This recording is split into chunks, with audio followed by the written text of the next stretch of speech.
ये कहानी है रुद्रपुर राज्य, जहाँ 3 भाई रहते थे। बड़े का नाम वीर, मंजला का नाम ओम और सबसे छोटे भाई का नाम था विनोद। पिताजी गुजर चुके हैं। तीनों भाई का विवाह भी हो गया। आज तीनों भाई पिता की संपत्ति का बंटवारा कर रहे हैं। मौसम काफी शांत सा था। चिड़ियों की आवाजें आ रही हैं।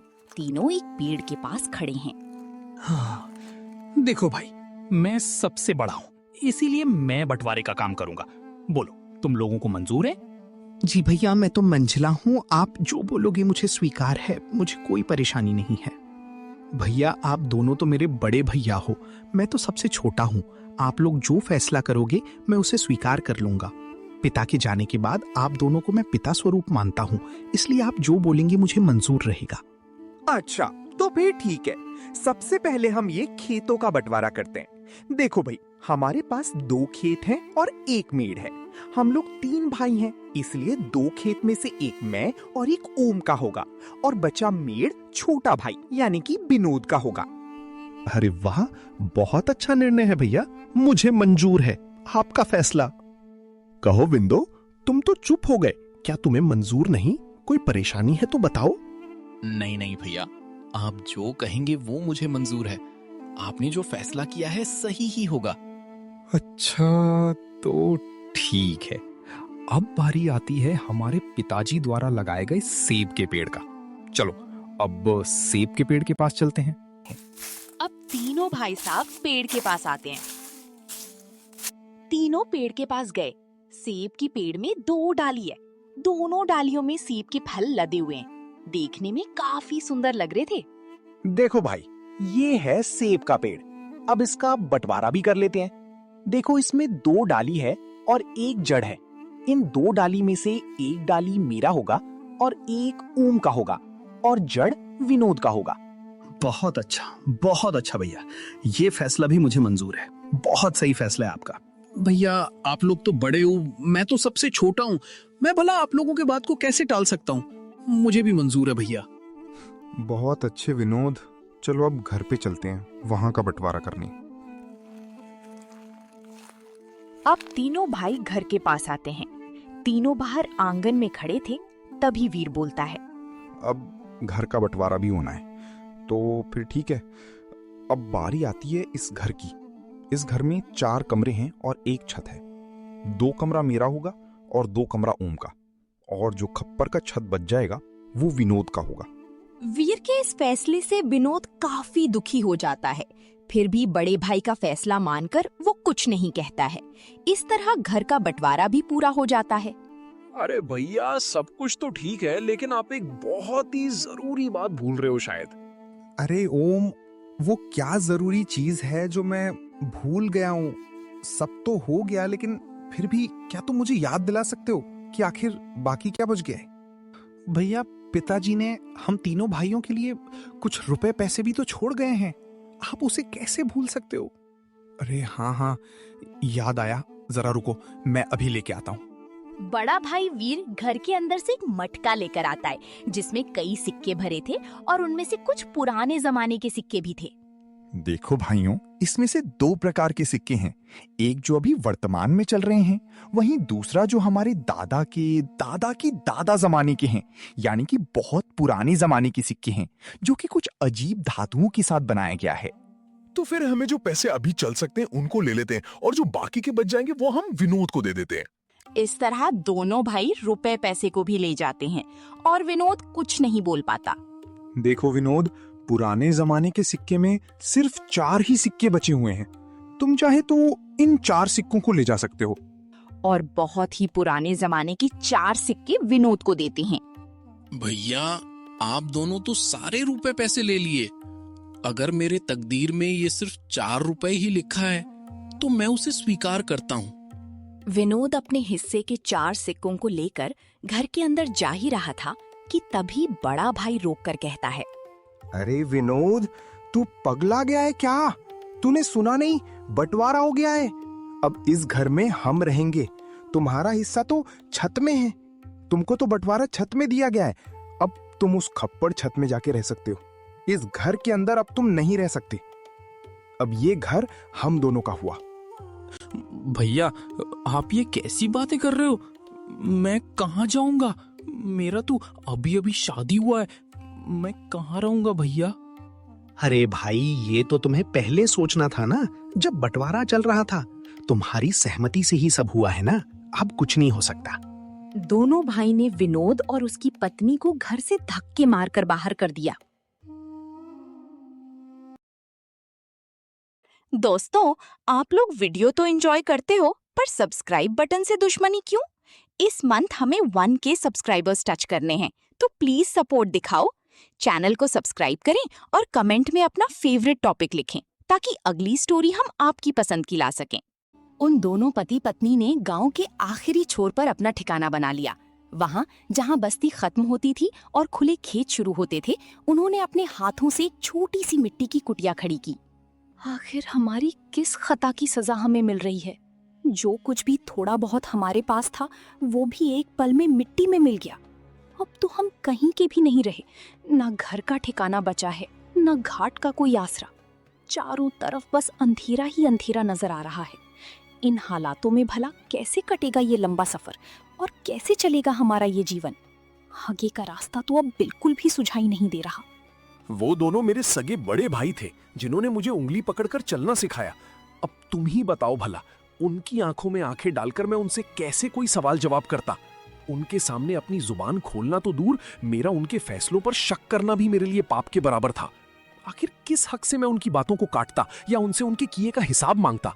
मेरी परवरिश और मेरे संस्कारों ने मेरे हाथ बांध रखे थे, वरना क्या मेरे सीने में कोई सवाल नहीं था? अच्छा, तुम्हारे उन बड़े भाइयों ने तो अपने सगे छोटे भाई के हक और उसकी खुशियों के बारे में एक पल के लिए भी नहीं सोचा।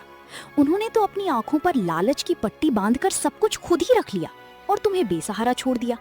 अब जरा पलट कर देखो तो सही, तुम्हारे हिस्से में उन्होंने आखिर दिया क्या है? खेत के नाम पर तुम्हें वो बंजर मेड़ थमा दी है जिस पर घास भी नहीं उगती, और पेड़ के नाम पर सौंप दी है तो बस वो सूखी जड़ जिसमें अब कोई जान बाकी नहीं है। घर के नाम पर तुम्हें सिर्फ ये टूटी हुई छत दी है जो कभी भी गिर सकती है, और पैसों के नाम पर हाथ में थमा दिए हैं आदम जमाने की ये 4 पुराने सिक्के। क्या यही इंसाफ है? क्या इसी को भाई का प्यार कहते हैं? अब बस भी करो, और कितनी ताने मारोगे? अब छोड़ो उन बातों को। चलो, छोड़ दिया। अब बताओ आगे का क्या? क्या करोगे? क्या खाओगे? कुछ बताओगे मुझे? मैं क्या करूं अब तो मेरे पास कुछ भी नहीं है। एक काम करता हूं, मैं मुखिया के पास इन पुराने सिक्कों को लेकर जाता हूं।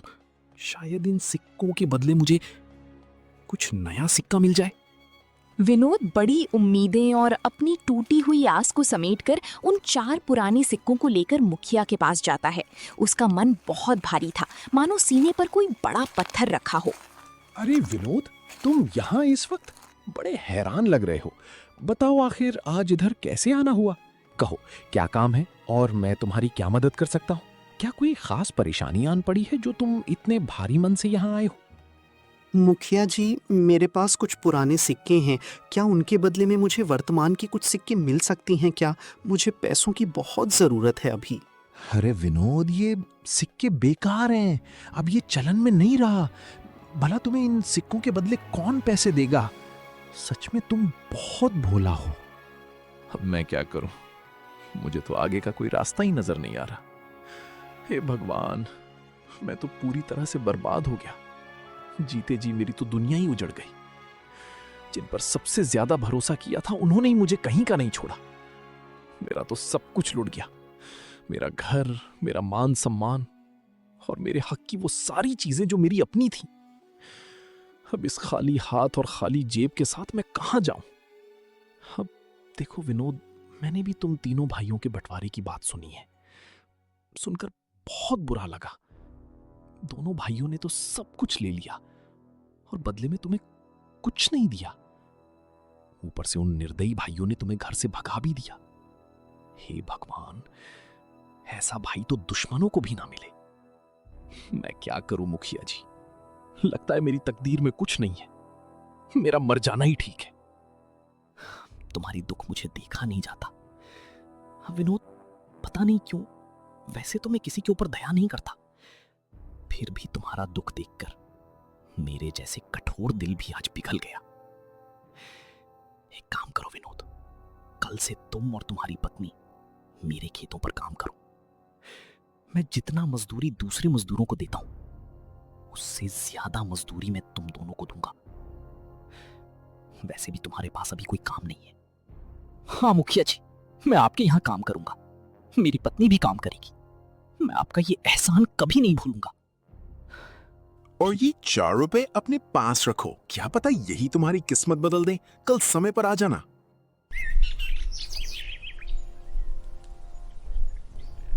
मुखिया के यहाँ से निराश होकर विनोद भारी कदमों और उदास मन के साथ वापस अपनी कुटिया पर आता है।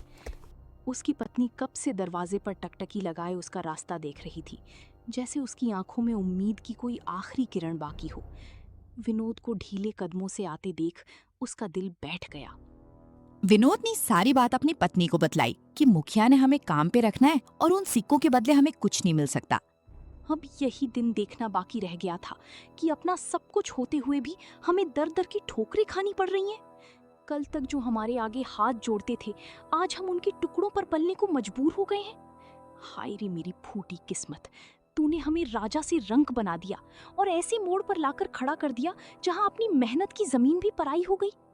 अब इस बेबसी का बोझ हम उम्र भर कैसे ढोएंगे।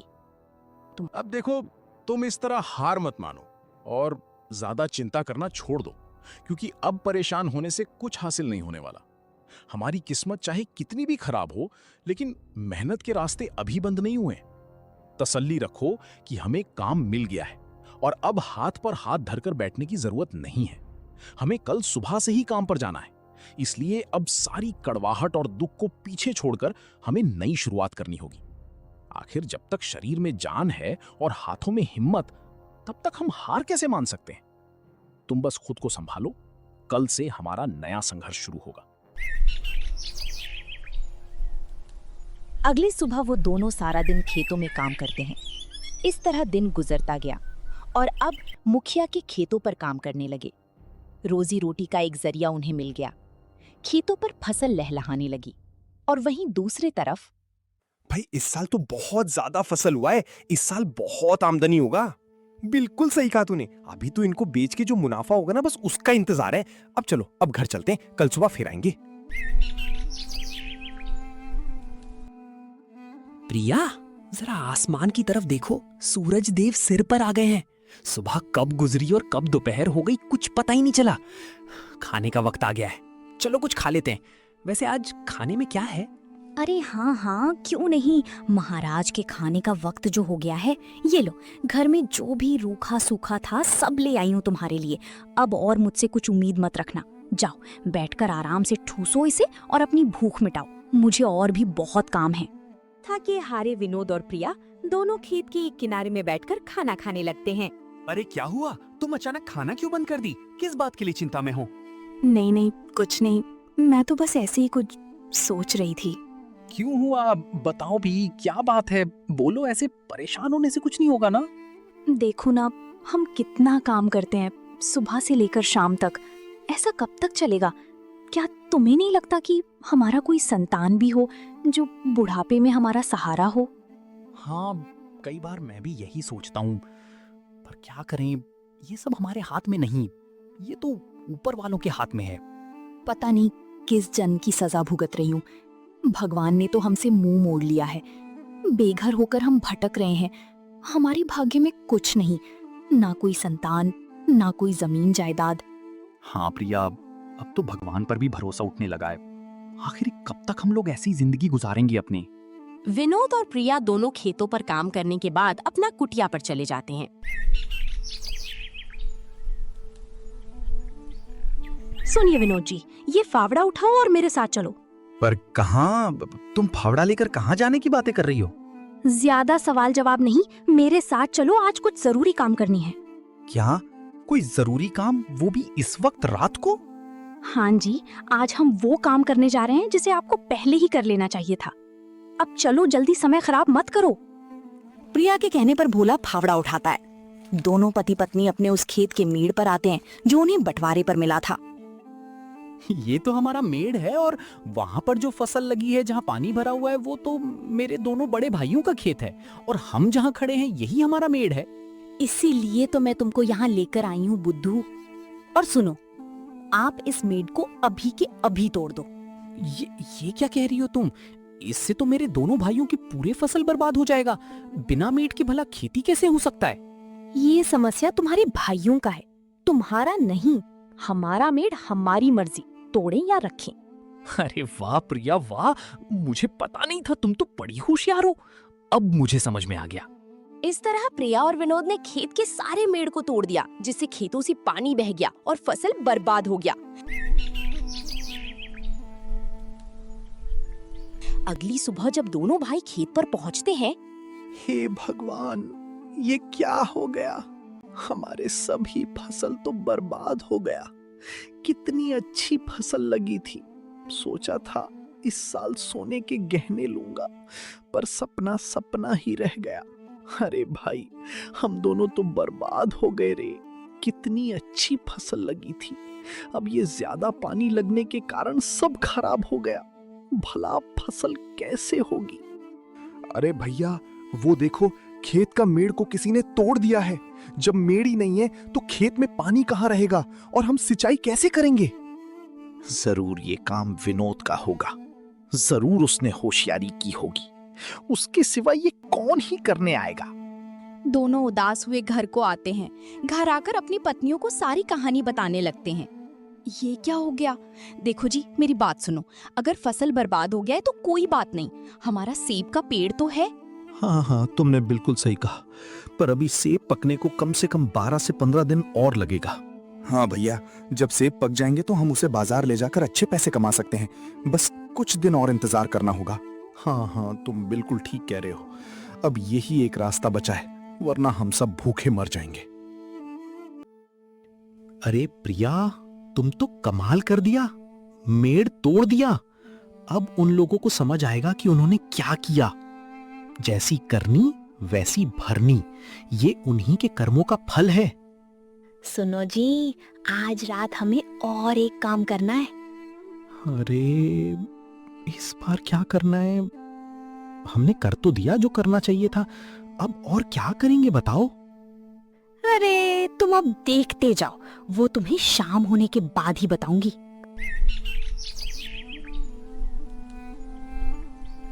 जैसे ही शाम हुआ, प्रिया विनोद दोनों कुल्हाड़ी लेकर उस आम के पेड़ के नीचे पहुंच जाते हैं जो उन्हें बंटवारे पर मिला था। सुनो जी, क्या यही वो सेब का पेड़ है? हाँ, यही तो बंटवारे वाला आम का पेड़ है। एक डाल पर बड़े भैया और एक डाल पर मंजला भैया का अधिकार है। तो फिर हमारा हिस्सा कौन सा है? अरे मैंने तो पहले ही तुम्हें बता दिया था कि हमारा हिस्सा सिर्फ जड़ है, इसके अलावा और कुछ भी नहीं। तो फिर ठीक है, इस पेड़ का जड़ तो हमारा है, इसलिए इस जड़ को रखें या काटें हमारी अपनी मर्जी। दोनों पति पत्नी सेब के पेड़ को काट देते हैं। सेब का पेड़ नीचे जमीन पर गिर जाता है। एक जोरदार आवाज होता है। दोनों भाई दौड़कर पेड़ के पास आते हैं। विनोद और प्रिया को दोनों भाई पकड़ लेते हैं। अच्छा, तो तू है विनोद, तू हमसे बदला ले रहा है। आज तो तेरा खैर नहीं, तुझे तो इसकी सजा जरूर मिलेगी। अरे रुको भैया, हम इन दोनों को राजा के पास ले चलते हैं और इनको कौड़े की मार वाला सजा दिलवाते हैं। तभी वहाँ मुखिया आ जाते हैं। सारी बात का आखिरी फैसला सिर्फ और सिर्फ मुखिया जी ही कर सकते हैं कि अब इन लोगों के साथ आगे क्या करना है और क्या नहीं करना है। बिल्कुल देखिए मुखिया जी, इन दोनों ने क्या हरकत की है। पहले तो हमारी खड़ी फसल बर्बाद कर दी और अब इन दोनों ने सेब को भी नहीं छोड़ा। तो गलत क्या किया इन दोनों ने? मेड़ पर इनका हक था और इस पेड़ की जड़ पर भी। तो इन दोनों ने जो किया वो करना या ना करना इन लोगों की मर्जी थी और अभी आखिर घर का झाड़ बचा है बस। दोनों भाइयों को समझ आ चुका था कि उन दोनों ने क्या किया है।